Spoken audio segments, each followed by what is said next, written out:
Jūs paskelbėt antrai pusė, kad noriu skirtis, o antra pusė sako, nesiskirk, aš pasikeisiu. Tikitais pokyčiais ar ne? Aš dabar sugalvojau, kas yra mano tobulos skyrybos.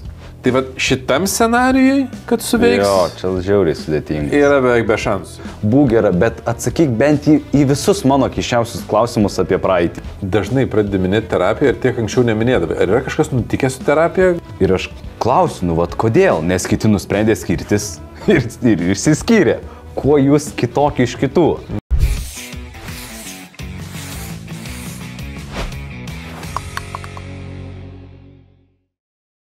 Labas, mėly žiūrovai. Sveiki, sveiki. Skiriamės juokauju su jumis. Taip, ir šiandien mes turim istoriją mūsų kontribį, nežinau, tiesiog į mūsų e-mailą atėjo istorija su paklausimu. Bet tikrai žiūrinčio žmogaus. Tikrai žiūrinčio žmogaus. Nes istorija prasideda tokiu sakiniu. Klausau jūsų podcastų nuo pradžios. Ne tik šiaip sau. Ačiū už kokybišką mintis, jausmus ir veiksmus išjudinantį turinį. Ačiū labai už tokius žodžius. Šiaip parašykit, kai ką nors gražaus apie mūsų mastot, mums daugiau prasmės atsiranda daryti ir norisi daugiau daryti. O ko mums norisi daugiau daryti, tuo daugiau bus visko čia šitam podcaste. Tai jeigu jūs irgi žiūrit nuo pradžios ir dar neprenumeruojat, tai pats laikas tą padaryti. Paspauskit mygtuką. Taip, nieko nekainuoja, o mums tai labai padeda. Taip, ir paspauskit ir va, tokį ženkliuką kitiems daugiau rodys. O jeigu jau nuo pradžios žiūrit rimtai, tai netgi prisijungit prie Contribip mūsų. Taip. Gerai, judam. Kontekstas. Su savo partneriu esame kartu beveik 11 metų, iš kurių 4 pradedame santuoką, tačiau vaikų neturime. Labai gaila, tačiau santykių ilgaamžiškumas nenusako santykių kokybės. Ilgaamžiškumas nenusako santykių kokybės. Šie santykiai man buvo pirmi rimti, kurie atvedė iki vestuvių bei bendrų namų. Tiek santuoka, tiek namai buvo mano nuopelnas siekiant atrodyti rimtai, išlaikyti kažkokį statusą. Dabar pačiai juokinga. Nuo pat pradžių patyrėme daug nesutarimų ir nesugebėjimo spręsti iškilusių problemų. Būtų ir emocinių uždavyšių, jis metus laiko bendravo su kita panelė, ir trumpų išsiskyrimų, pabėgimų, traukdavausi aš. Nors ironiška pabrėžti tai, kad aš esu clingy, o jis avoidant personality. Tai yra, kad vienas iš jų yra labiau prisirišęs, jinai apie save šneka, o jisai labiau vengiantis ryšio. Yra prisirišimo tipai tokia knyga, tai čia spėju, kad ją yra šiek tiek nuvedama. Kadangi partneris už mane beveik 10 metų vyresnis, dažnai galvojau, kad aš esu problema. Jauna, neįsprendusi savo vaikystės traumų, o jis patyręs, vyresnis, daugiau žinantis. Daug metų lankau terapiją. Gilinuosi, skaitau, klausau podcastų, ieškodama atsakymą, kas su manim negerai. Pradėjau psichologijos studijas. Niekas stipriai nepadėjo. Per beveik 10 metų ir daugybę nesėkmingų bandymų skirtis supratau, kad noriu radikaliai keisti savo gyvenimo kryptį ir nusprendžiau skirtis. Nebenoriu gyventi neišspręstuose konfliktuose, chroniškame strese, apleistume, jausme, kad esu nemylėtina.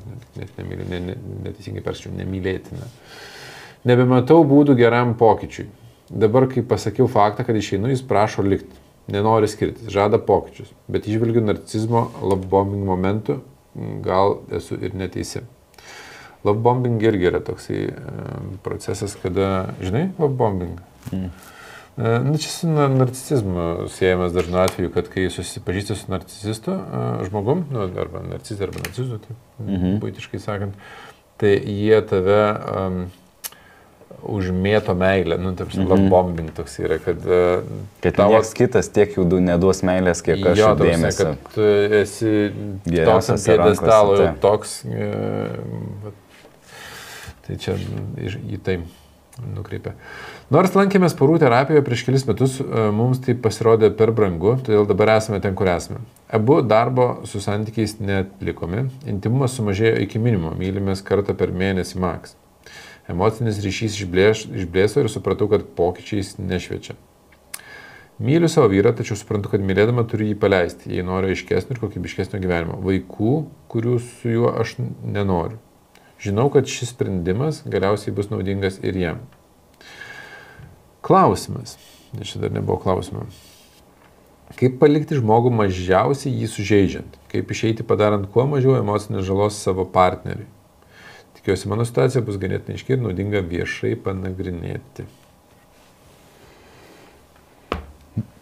Sakyčiau, kad tarsi ir klasikinė santykių istorija, kad, žinai, ilgai tęsiasi visokios ten dramos ir taip toliau, bet unikali tuo, kad jinai proaktyviai eina, sprendžia, daro, analizuoja, žiūri ir priima sprendimus. Apie skyrybas mes jau ne kartą šnekėjom. Bet turbūt nei karto nebuvo tojo, kaip skirtis, kad padarytum kuo mažiau žalos. Kai jau yra sprendimas skirtis, kaip gaustinti, kaip pasakyti, kaip pranešti, kad būtų mažiausiai... Bet čia... Gerai, tai paskiriam šitą epizodą, paaiškinti, kad jo sprendimas neteisingas ir kad nereikia skirtis. Grynai.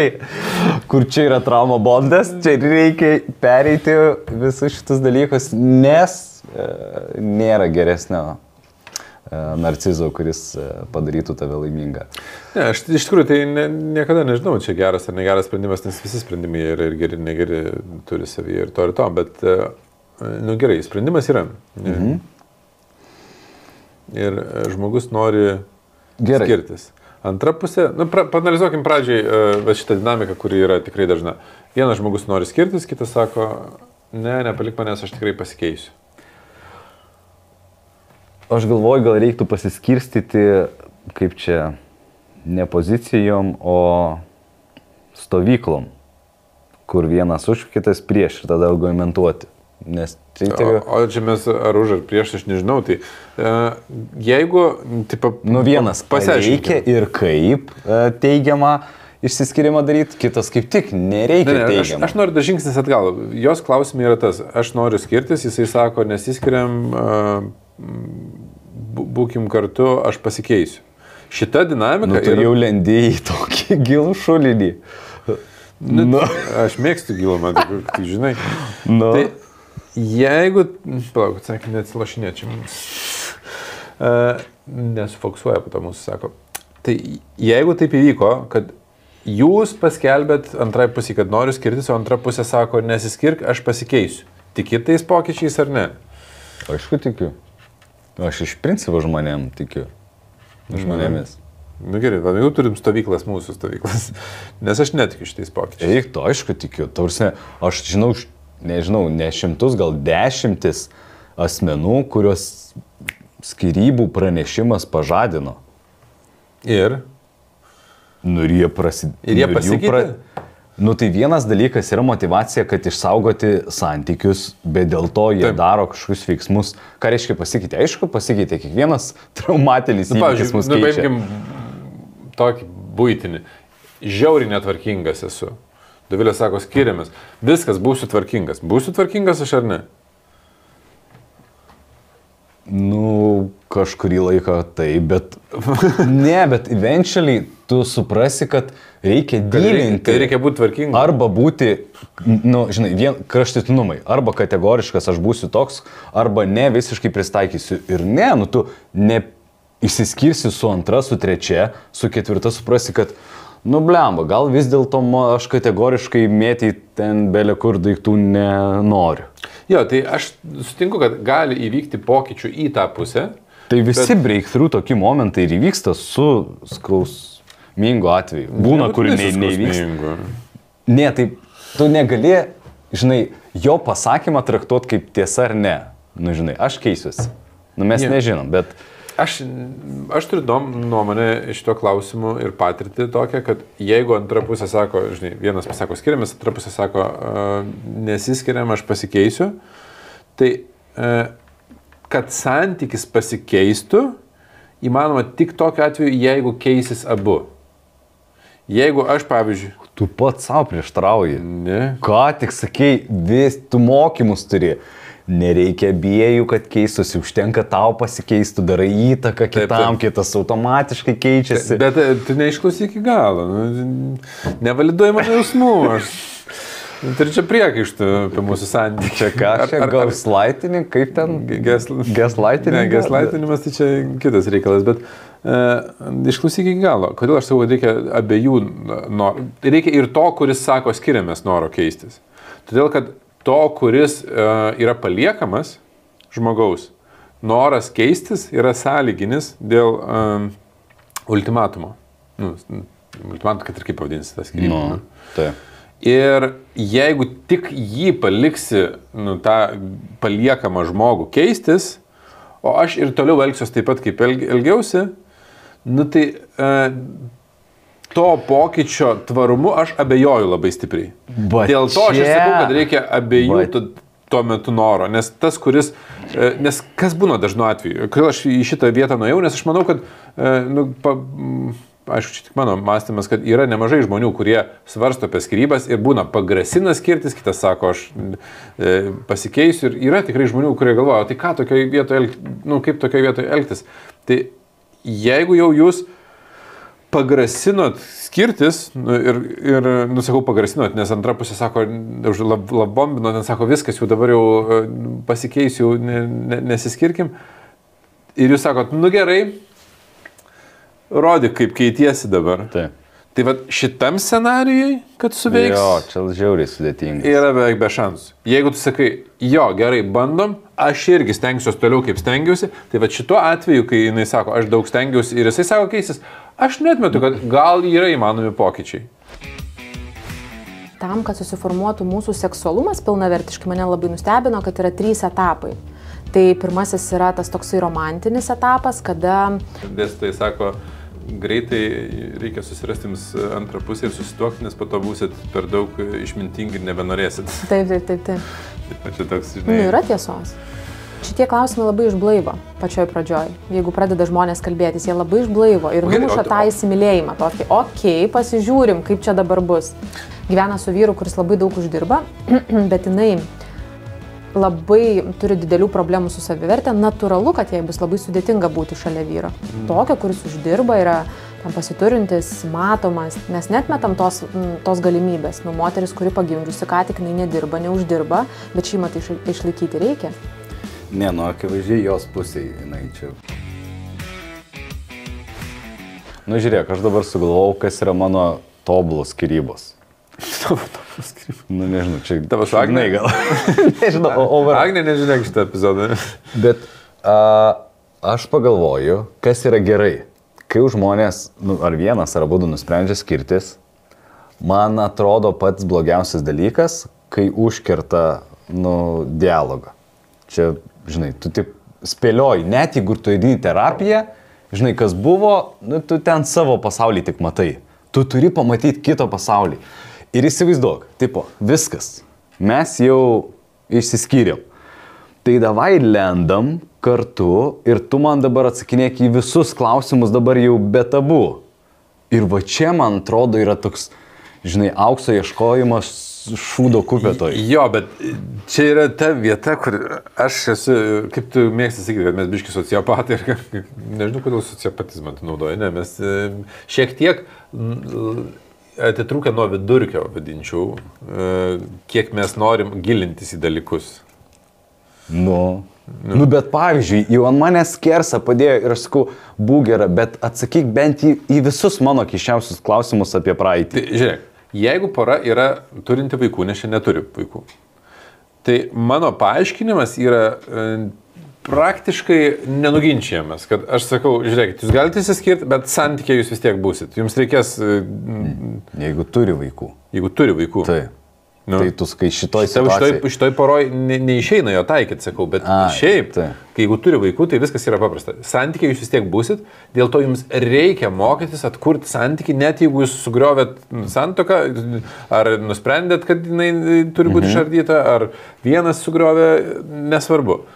Santuoka iširo, santykis neturi iširti, nes vaikai yra, jums, jeigu jūs nespręsit klausimų, persimetinės ant vaikų įvairios emocinės įtampos ir bus bėdų. Ir čia jau su tuo labai mažai kas ginčias, jau čia toks labai, žinai, killer argumentas toks žudantis.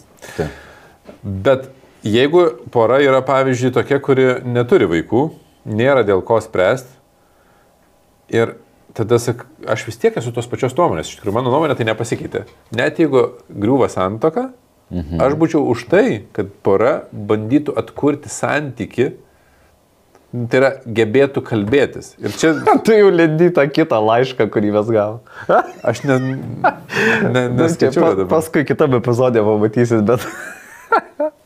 Kur jis sako, nori su visom eks palaikyti santykius.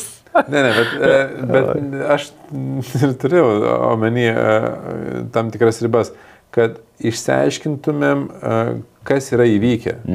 Kad mes gebėtumėm, jeigu santuokoje nesugebėdavom išsiaiškinti, tai gal išsiskyrę mes galim sugebėti išsiaiškinti, kas buvo. Pažinti savo emocinę žaizdas, pažinti savo emocinę patirtį. Aišku, aš pagalvoju, kad gali būti, žinai, kai yra pyktis, tai utriruoji, sutirštini, daug dalykų priešnekėti, bet...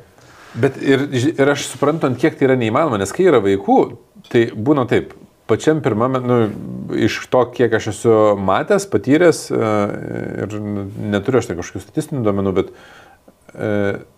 po skyrybų būna keli tie etapai, kurie būna labai daug pykčio, vienas kito kaltinimo, toksai nuoskaudų didžiulis kiekis. Bet kai yra vaikų, yra tai yra, bet tu turi apsikeisti vaikais, tu turi bendrauti ir po kažkiek laiko nurimsti ir tada tu gali jau tą santykį atkūrinėti. Dabar paimkim porą, kur nėra vaikų, ar ne? Pavyzdžiui, sako, kaip padaryti kiek įmanoma mažiau žalos. Išsiskiri, sakai, tai išsiaiškinkit viską. Ir ten vis tiek kyla tas pats pyktis, nuoskaudos, vienas kito kaltinimai kažkokie. Ir tam visam erzelėje sakai, žiūrėk, išsiaiškinkim, kas vyko. Ir emocijose tokiuose mes negalime aiškintis, ten nebus nieko. Ta. Ir tada sakai, tai gerai, grįžkim po pusmečio aiškintis. Po metų, tada jau grįšim prie to pavyzdžio, kur tu sakai, kur jau ten noriu su visais palaikyti ryšį iš praeities. Tai. Ir labai sunkus reikalas. Dėl to man naujas atsirado dalykas, požiūrį, kiek terapija turi, prisilietimas prie terapijos turi daug naudos. Nes jeigu vienas pyksta, o kitas eina į terapiją, jisai gali net skaityti tarp eilučių, ką kitas pykdamas žmogus pasako, atsiveria ir taip toliau. Ir tu supranti, kad reikia atfiltruoti čia pyktį, bet kas už to, žinai? Tu pastaruoju metu, pastaraisiais epizodais dažnai pradedi minėti terapiją ir tiek anksčiau neminėdavai. Ar yra kažkas nutikęs su terapija? Ne, aš sakau, man ta pora, kuri, žinai, skyrėsi ir tipo sako... O čia neseniai sužinojai apie tai? Aš su to žmogu neseniai šnekėjau ir jisai ėjo per tą skyrybų etapą ir sako, mes nusprendėm, tipo, žinai, tą naują etapą pradėti ir ten ir mes šnekėjom. Ir aš klausiu, kodėl, nes kiti nusprendė skirtis ir išsiskyrė. Kuo jūs kitokie iš kitų? Ir aš bandžiau tos vardiklius ir mane taip sužavėjo, kad o kodėl tu, žinai, o kodėl kitas laukia? Gerai, tu nusprendėjai, žinai, išsiaiškinti, kur feilinai. Bet o kodėl tavo antra pusė laukia? Kodėl sutiko, žinai? Ir, tai va, tai tik dėl to. Bet čia epizodas. Aš nesu prieš, aš atvirkščiai už terapijos, tiesiog pastebėjau tą tokį vis... Tai galvoju, kažkas čia slypi po juo. O ką tu pasakai? Kiek ilgai, kad nesigaus, nes po pusmečio tu negrįši. Aš galvoju, kad iš karto reikia lysti, bet su, guidelinsu. Bet žiūrėk, aš pasakysiu, dabar visiškai asmeninę patirtim pasidalinsiu. Žiūrėkit, nufilmavę visą epizodą, mes matom, kad labai jau ir asmeniškų dalykų tam pripasakojam apie skyrybas, tai mes nuo šito taško perkeliam visą klausimą į Contribui. Visą atsakymą, į Contribui. Taip, Centrix, mūsų nuomonės, įžvalgos. Ir plus tenais yra atsakymas į dar vieną klausimą, kurį Simonas čia įdės ir kurį mes perskaitėm ir jį irgi Contribui paanalizuosim. Taip. Taip. Good. O jeigu dar neremėt Contribui, tiesa? Tai paremkit. Tai paremkit, naikit ir paklausykit, jeigu tie klausimai jums atrodo aktualūs ir svarbus. Ir šiaip paremsit visą mūsų projektą, nes tas projektas yra finansuojamas iš visų jūsų ir mūsų lėšų. Mes esame įdėję keliasdešimt tūkstančių ir jūs dar tiek nesate įdėję. Taip, gerai, judam prie epizodo. Taip. Sveiki, noriu papasakoti savo istoriją. Norėčiau išgirsti specialistų nuomonę apie tai. Nežinau, ar mes specialistai žinome. Su draugu kartu esame beveik 3 metai. Santykius vedame per atstumą. Jis gyvena kitoje šalyje, aš kitoje.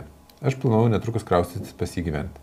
Sustinkame ir būname tiek ilgai, kiek galime pagal aplinkybės. Reikalas tas, kad jis labai kosmopolitiškas, atviras, plačių pažiūrų ir turi tokią viziją gyvenime, kad yra draugas visom savo eks. Nenori pykčių. Na gerai, viskas gal ir gerai, su to išsiskyrė draugiškai, taip būna. Bet prieš mane buvo kita moteris, jis ją paliko, tada po kiek laiko susipažinome mes.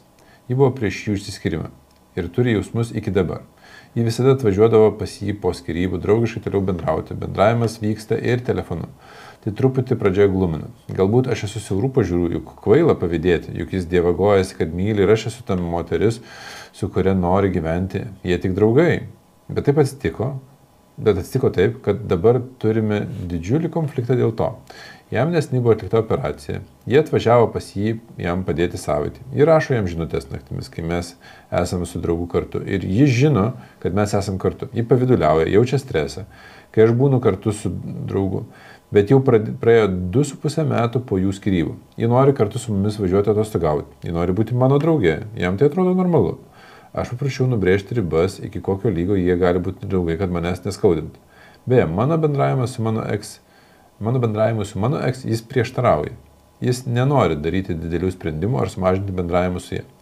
Taip pat kartais jis vengdavo jai atrašyti prie manęs, ar neatsiliepdavo į skambutį. Aš esu pasimetus. Gal tiesiog buvau mulkinama visą laiką, ar tiesiog man reikia dirbti su savim, kad pakeičiau mąstymą.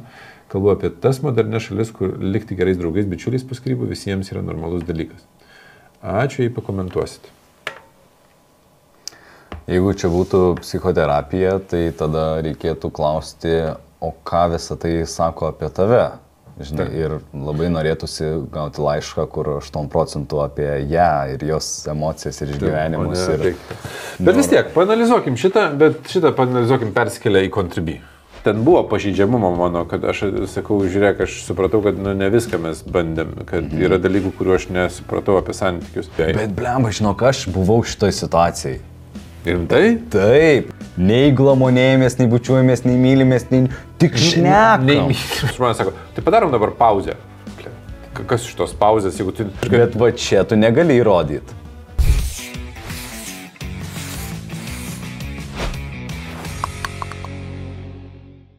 Tam, kad susiformuotų mūsų seksualumas pilnavertiškai, mane labai nustebino, kad yra 3 etapai. Tai pirmasis yra tas toksai romantinis etapas, kada... Dėstytojai sako, greitai reikia susirasti jums antrą pusę ir susituokti, nes po to būsit per daug išmintingi ir nebenorėsit. Taip. Čia toks, žinai... Yra tiesos. Šitie klausimai labai išblaivo pačioj pradžioj. Jeigu pradeda žmonės kalbėtis, jie labai išblaivo ir numuša tą įsimylėjimą. Tokį, okei, pasižiūrim, kaip čia dabar bus. Gyvena su vyru, kuris labai daug uždirba, bet jinai labai turi didelių problemų su savivertė. Natūralu, kad jai bus labai sudėtinga būti šalia vyro. Tokio, kuris uždirba, yra tam pasiturintis, matomas. Mes netmetam tos galimybės. Moteris, kuri pagimdžiusi, ką tik jinai nedirba, neuždirba, bet šeimą tai išlaikyti reikia. Ne, akivaizdžiai jos pusėje, jinai čia